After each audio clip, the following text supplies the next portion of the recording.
Olá, seja bem-vindo a mais um vídeo do canal Nada Trivial. Hoje é dia de Neurociência na Veia, como toda terça-feira.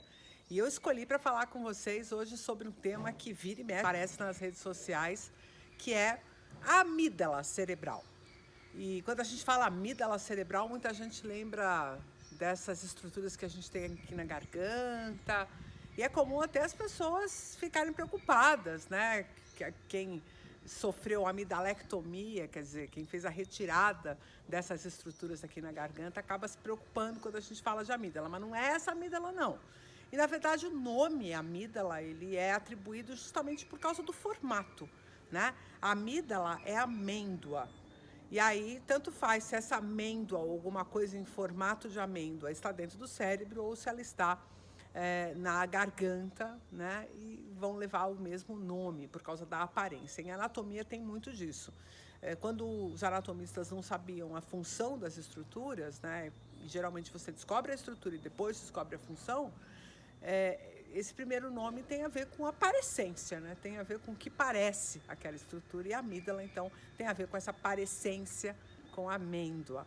Mas essas estruturas não têm nada em comum, nem funções em comum, nem se conhecem na loucurinha do nosso sistema biológico, né? E o que eu quero falar, então, é da amígdala cerebral. E é possível que você tenha ouvido por aí alguma coisa como sequestro da amígdala. Então, nós vamos arrumar a casa hoje, vai ficar tudo claro. Mas eu queria chamar a sua atenção para o fato de que esse vídeo está muito conectado com dois outros vídeos que a gente já trouxe aqui no Nada Trivial. Um deles é aquele que a gente fala do sistema empático, né? Que é o sistema nervoso autônomo. E um outro vídeo em que a gente fala do hipotálamo. Então, tanto o sistema nervoso autônomo quanto o hipotálamo tem a ver com essa história da amígdala. E aí, se você quiser ouvir essa história inteira, você pode juntar esses 3 capítulos que vai acabar fazendo mais sentido para você. Mas, basicamente, quando a gente fala em amígdala cerebral, nós estamos falando de uma estrutura que congrega alguns núcleos que estão conjugados numa coisa que os anatomistas preferem chamar de complexo amidaloide, ao invés de apenas amígdala. Primeiro, obviamente, por causa dessa confusão com as tonsilas palatinas, que são essas estruturas que estão aqui na garganta, que têm um papel no sistema imune.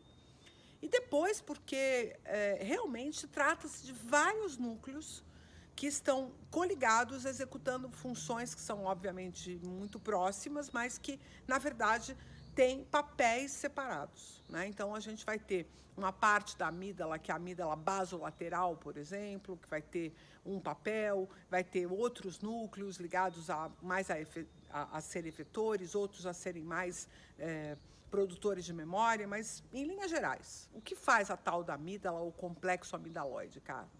E aqui tem um negócio bem legal, porque essa é uma estrutura de extremo valor, uma vez que ela pode sofrer processos de neuroplasticidade, de neurogênese.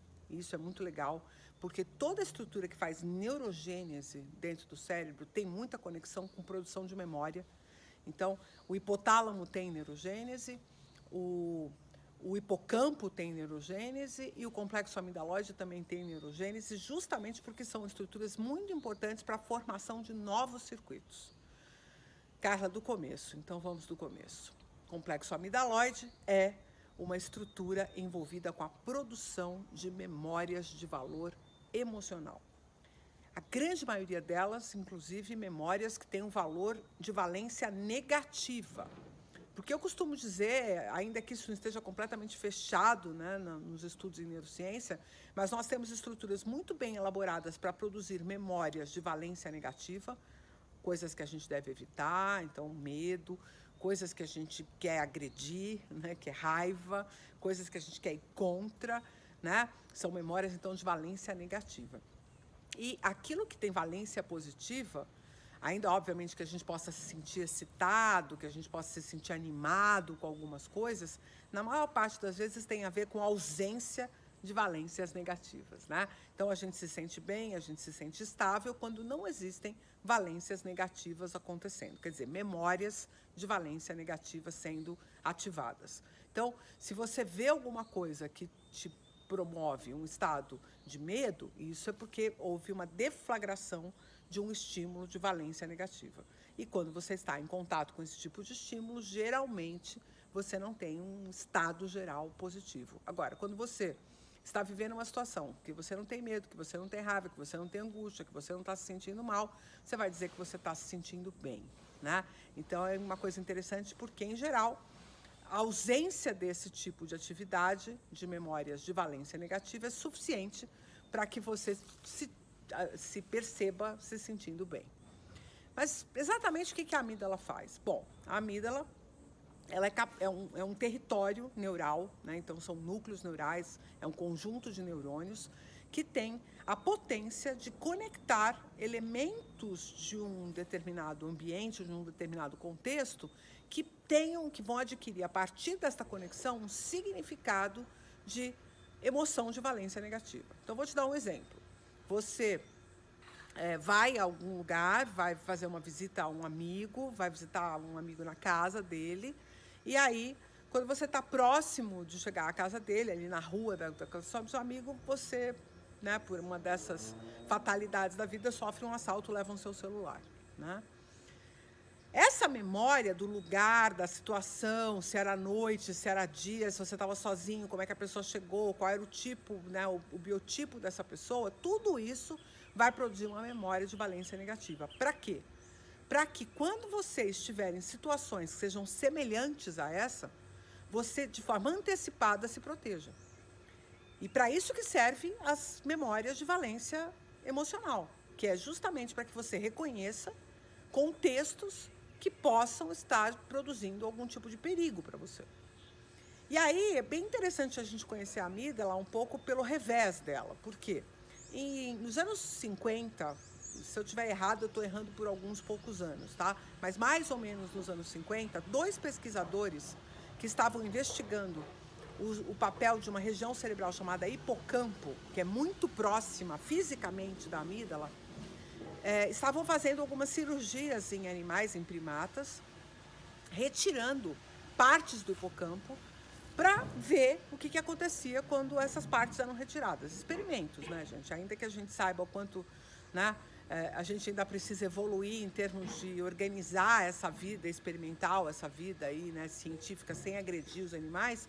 Nessa época, isso era bastante comum de ser feito. Então, esses dois autores, o Cluver e o Busse, estavam fazendo essas cirurgias, fazendo retiradas do hipocampo para investigar o papel do hipocampo. E eu vou falar aqui no Neurociência na Veia mais para frente sobre hipocampo, tá bom? Então a gente já pode ficar com o compromisso que semana que vem eu falo do hipocampo para arrumar essa história inteira. Mas eles estavam fazendo esse tipo de pesquisa e num determinado dia tinha duas fêmeas que estavam para ser operadas, e eles decidiram que naquelas duas fêmeas eles iam fazer a retirada do hipocampo considerando áreas mais para frente, mais anteriores ao hipocampo. O hipocampo fica numa região do lobo temporal e a amígdala fica justamente na frente, anterior, né, na frente dessa região do hipocampo. E eles resolveram fazer essa retirada, então, do hipocampo e desse pedaço da amígdala, sem, obviamente, ter muita definição sobre onde acabava o hipocampo, onde começava a amígdala. Ainda era muito o começo, né, das investigações, inclusive anatômicas também, a respeito, inclusive, dessas correlações entre outros animais e o ser humano. Bom, resumindo a história, essas duas fêmeas que sofreram essa cirurgia foi retirada também, junto com o hipocampo, os complexos amidaloides bilateralmente. E qual não foi a surpresa dos pesquisadores com o que eles encontraram no dia seguinte, né? Qual não foi a surpresa deles quando eles chegaram e viram que essas fêmeas estavam dóceis, extremamente dóceis, estavam hiperoralizadas, quer dizer, colocavam tudo na boca, tudo que pegavam, achavam que colocavam na boca, e também hipersexualizadas. Então, vamos lá. Hiperoralizadas, hipersexualizadas e dóceis, sem a amígdala. Por quê? Porque a amígdala é o grande centro da produção do medo e das memórias associadas ao medo. Então, o animal pequenininho, ele vai colocando tudo na boca. Um dia ele começa a não colocar tudo na boca, por quê? Porque ele começa a colocar coisa na boca que é amarga, começa a colocar coisa na boca que machuca. Então, ele começa a evitar, né? E começa a usar o tato como forma de identificação, a visão e tal, e não tanto essa oralização. Essas fêmeas voltaram a essa fase de oralização porque perderam o medo de colocar as coisas na boca. Depois, hipersexualizadas por quê?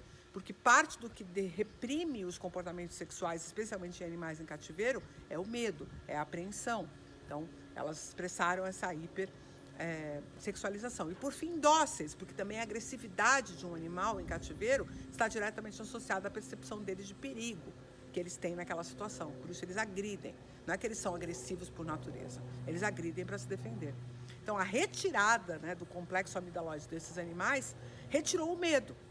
E hoje a gente já tem, obviamente, relatos em seres humanos de lesões nas amígdalas que também tiveram o mesmo efeito. E aí você pode dizer, então, Carla, eu quero que tirem minhas amígdalas. Não é bem por aí, porque você, sem medo, seria, obviamente, uma situação bastante desastrosa, porque o medo nos preserva. O medo, a dor, são emoções, são recursos que nós temos que justamente servem para a preservação. Então, o complexo amidalóide é um dos principais elementos da construção dessas memórias de valências emocionais.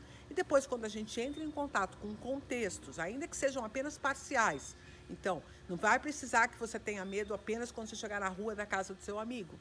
Você vai sentir medo todas as vezes que você tiver uma situação semelhante àquela. Porque um outro aspecto muito importante para a gente conhecer sobre a função do complexo amidalóide é que ela é um pouco generalizante. Então, é possível que você tenha medo de andar na rua sozinho, em qualquer rua, em qualquer situação, naquele horário que você considerou vulnerável, justamente pelo assalto que você sofreu. Então, diferentemente de outras memórias, como as que a gente vai comentar na semana que vem sobre o hipocampo, que são bastante discriminatórias, as memórias produzidas pelo complexo amidalóide são muito genéricas, elas pecam pelo excesso para que você não corra riscos, você tem um excesso daquela identificação do que pode te levar a viver uma situação de medo, né? E a história do sequestro da amígdala é que uma vez que a amígdala seja ativada com grande potência, porque, de novo, é um sistema analógico, você pode ter uma ativação leve da amígdala, mediana, de médio para mais, alta ou máxima. Então, quando você tem uma ativação que nessa gradação é mais para o mais, né, mais para o intenso, você tem uma reação que envolve o hipotálamo e o sistema nervoso autônomo, que faz com que você não consiga pensar em outra coisa, modificar seu comportamento e não reagir daquela forma que é automática em nós. Por isso, chamado de sequestro da amígdala, um sequestro comportamental que você dificilmente vai conseguir reverter, coisa que as pessoas sentem, por exemplo, durante um ataque de pânico. Por isso que é um pouco ridículo você falar para uma pessoa que está tendo um ataque de pânico que ela fique calma, porque não está mais sob o controle dela manter a amígdala dela em função diminuída. Ela estoura, tem essa descarga para tudo quanto é lado dessa ação da amígdala via hipotálamo, via sistema nervoso autônomo, e isso gera uma espécie de sequestro atencional e sequestro, inclusive, do poder do indivíduo de poder interferir. Espero que você tenha gostado de conhecer um pouco mais sobre o complexo amidalóide, ou amígdala para os íntimos, e continue aqui no Nada Trivial, porque toda terça-feira é dia de neurociência na veia, mas todo dia útil é dia de vídeo aqui no Nada Trivial, porque se fosse trivial, não ia ter a menor graça. Um abraço e até a próxima.